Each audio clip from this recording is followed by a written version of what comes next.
Yo, what's up guys, welcome back to another video. This is a reaction to could these US states make it as independent countries. Like, I've done reactions to US states and like obviously like the amount of money the states earn in comparison to other countries. So even the smaller states are comparable to some of the lower income European countries, but still a decent income country, if that makes sense. And obviously the populations are low as well. So population income per capita is high, but obviously the overall income for the state is low because there's not many people living there, for example. But I don't know exactly how this is going to be judged, so maybe it's more than just financially. So yeah, we're going to check this out. Hopefully going to enjoy it. I do really enjoy reacting to this channel, so I mean, I assume you know this channel by now, but if not, links will be in the description to this channel, and links are also there to my Patreon. The other week I made a video where you can see reactions that I can't post to YouTube, movies, TV series, YouTube videos that I can't post to YouTube because they're copyrighted or whatever. Yeah, links are there for those interested, and let's check this out. comparing California and Florida, and one of the things I mentioned about them was how if they were their own countries, they would rank reasonably high among the world's economies. This got me thinking that it would be interesting to make a full video dedicated to specific US states or combinations of states that, should they want to, could probably become their own countries and succeed at it. Here are the ones we'll be looking at today. New York, the set of states that today make up the region of New England, Florida, New Jersey, Texas, and California, not necessarily in this order. For many of these, the size, population, and economic capabilities are there in the same way they are for other countries in the world today.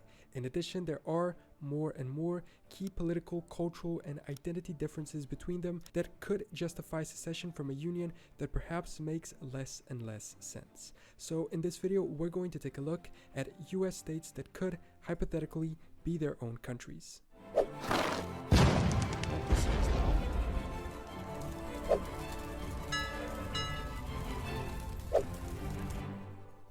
Our first stop on this imaginary journey is the Empire State. I mean, there's one state that you know for sure could do it. It's definitely New York, because obviously it's got a main city, but it's also got other cities that I feel like do relatively well. And yeah, overall, it's got the population, it's got the size, the financial size, the GDP per capita and stuff like that. So yeah, I feel like this is probably the number one. Maybe California first, or Texas, but it's definitely up there. New York. Known for its towering skyscrapers, cultural richness, and diverse population, New York, at least New York City, has the characteristics of a microcosm within itself. And while this is a feature of many large countries today, it could pose a challenge for a new one, in the sense of which would be the main cultural identity. I mean, I knew it was diverse, but it is really diverse.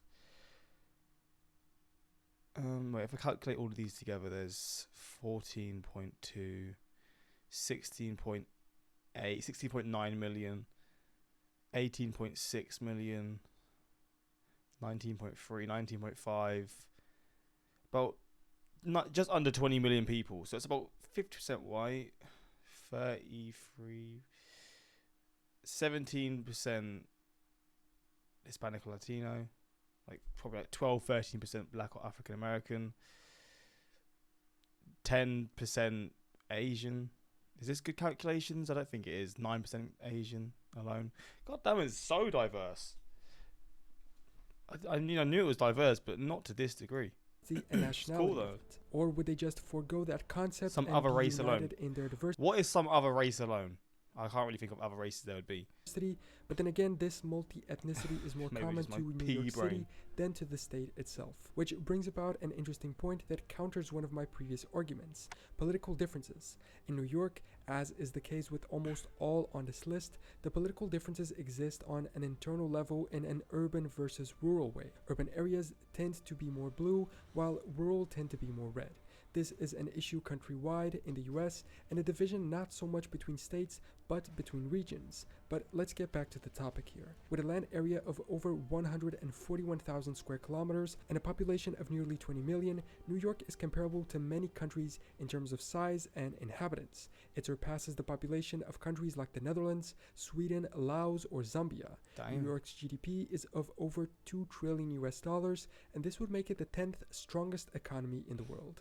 With With a powerful economic engine driven by finance, technology, and a myriad of industries, as well as a very strong commercial port of New York, it could potentially compete on the global stage. However, one must always remember that much of this economic success comes from being a part of the US and stems from the benefits it has in American people moving freely in and out, from trading with other states and investment from the federal government. Should all those three be removed upon independence, it's likely their economy would have a rocky start. The port and other seaside regions, including Manhattan, may also face challenges with the rising water level, but solutions are possible and they have a whole state to escape to if needed. Its cultural influence and diplomatic prowess would likely make it a key player in international relations. However, it would likely have, at least at first, a very low military power. In this scenario, either the US would have broken up and its military dissolved, being split among all 50 states, or these specific states would be breaking away, therefore letting go of the US's military might.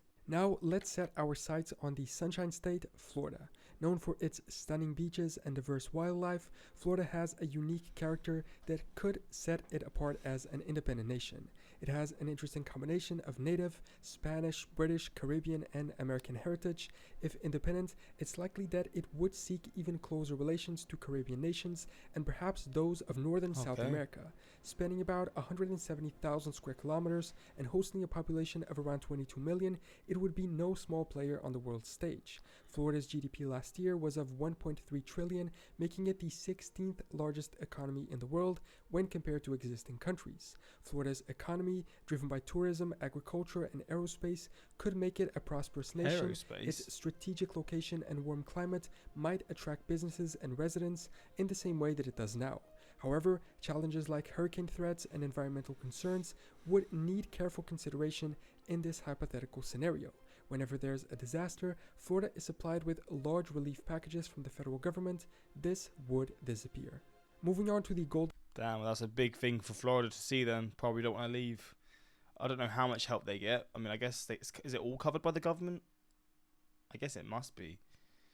Because they get hit hard from hurricanes and all those types of like tropical storms. So, I mean, yeah, I guess there's no reason for them to leave then. Golden State, California, with its vast... So California is the richest state, right? So in terms of financially, it has more money than the UK. And population-wise, it's got a lot of people. It's big. It's got a lot of open land, I feel like. So I guess we're going to see. I think California is probably the best set state to be its own country. Not to say it will be, but that's my sort of prejudgment, but I could be wrong. Vast landscapes, technological innovation, and the entertainment capital of the world, California stands out as a unique candidate for nationhood. After also has lots of major cities. For all, their flag literally says California Republic, and early movements Valley for independence existed when the state was still under the control of Mexico, covering approximately 423,000 square kilometers with a population over 39 million people. It's larger and more populous than many independent countries. For you to have an idea, it's larger than countries like Sweden, Japan, or Germany. Its GDP is of 3.5 trillion US dollars. It contributes to the nationwide GDP more than any other state, so if it left on its own, it would make a big dent. It's the 5th largest economy in the world. However, I believe it's pretty dependent on some products from neighboring states, so that could put its economy potentially at risk.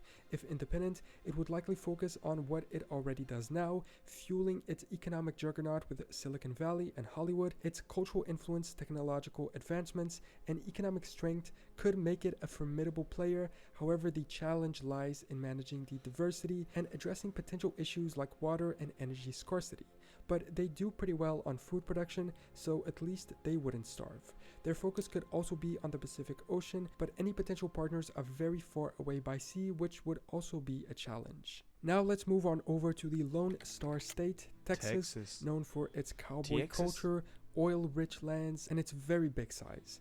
Texas covers almost 700,000 square kilometers with a population nearing 30 million. It's like a nation within a nation. It's bigger than France, Ukraine, or Morocco. Their GDP is 2.4 trillion, the 8th largest economy in the world. If they were their own country, the oil industry and diverse economy that now also includes tech and aerospace industries would likely secure its place in the global economic landscape. Its size could bring challenges in governance, but the Texan spirit of independence might see them through. The energy giant could potentially hold substantial sway in international affairs, as we already see is the case with many oil-producing nations. Texas actually was its own country for a while, a long time ago, so it wouldn't be super shocking to see it happen again. True. It would likely balance a close relationship with both the US and Mexico, as well as Caribbean nations, perhaps growing closer to Mexico especially. Now that we've covered the big four states, meaning the ones that are effectively already countries within a country, let's get into two extra examples of places within the US that I think could definitely be their own countries. So let's shift our focus to the charming Northeastern States. There's not really a state, but there's a lot of states together, a lot of smaller states. So I wonder what all these states together have in terms of financially, like all the money together. Is it going to be comparable to these other states? I guess it must be. That's why they've combined them all. Connecticut, Maine, Massachusetts, New Hampshire, Rhode Island, and Vermont. This region, with its rich history and diverse landscapes, is home to a combined population of over 15 million across approximately 170,000 square kilometers. They even have a collective name already, coming from older historical times, mostly colonial ones, New England, and even a non-official flag to represent the region, the super cool red flag with a white canton and a green tree. The capital city would likely be Boston in Massachusetts. Together they have a GDP of $1 trillion US. They mostly agree on policy and political issues, and they have a very similar cultural background. They have very solid education systems, vast natural resources, and fantastic hydroelectric power production. They only border Canada in the north and the New York in the south. If New York were to become independent too, these two could be important partners side by side and aid each other in developing as new countries. It would likely pursue an even closer relationship with Canada too. Some even argue that already today they are more culturally alike with Canadians or even Europeans than with the rest of the US. Individually, these states might face challenges, but collectively they could form a robust and economically vibrant nation. Vermont in particular had a brief period as a sovereign country known as the Vermont Republic, flying a similar flag although in different colors. This historical precedent hints at the potential for this region to thrive as a unified entity. And to wrap up this video, one more which also borders New York, New Jersey. Now, I know what you're thinking, New Jersey is small, not that relevant. How could it ever survive as a state on its own? But hear me out. Let's explore the self-proclaimed Garden State a little. Despite being the fourth smallest state, it packs a punch with a population of around 9 million within its 22.5 thousand square kilometers. For reference, Portugal is 92,000 square kilometers and has around the same population. Jersey has the capital, strong shipping, and manufacturing industry to keep a country going. And again, neighboring states are important. An independent New York and New England would likely help New Jersey to do very well, as they would probably work together. The three new countries could even form some type of confederation of actual independent states, more similar to what we see with the EU, for instance. While it might not be the largest, its economic output, cultural influence, and strategic partners could make it a significant player on the international stage. So, I mean, look, it's not going to happen, right? But it's still a fascinating concept. Oh, there you have it. A journey through a hypothetical world where at least 6 new countries would emerge out of former US states. Of course, this is all speculation and has a million more obstacles than the ones I mentioned, but it's still intriguing to imagine how these states would fare as independent nations. What are your thoughts? Do you think they would succeed? Would you Probably would succeed. I feel like most states in the US would succeed because they just got so much, like, they've got such a good start, I guess, but I don't think they're ever going to split. It's just cool to see. I also love how this channel does these edits, by the way. I don't know how it's done, but I've always really enjoyed this channel for that, because it's just very, like, pleasing on the eye. You can see everything that's going on. It's very simple. And yeah, this channel's quality. But yeah, hopefully you enjoyed this reaction. Let me know your thoughts on this, and until next time, like, subscribe. Peace.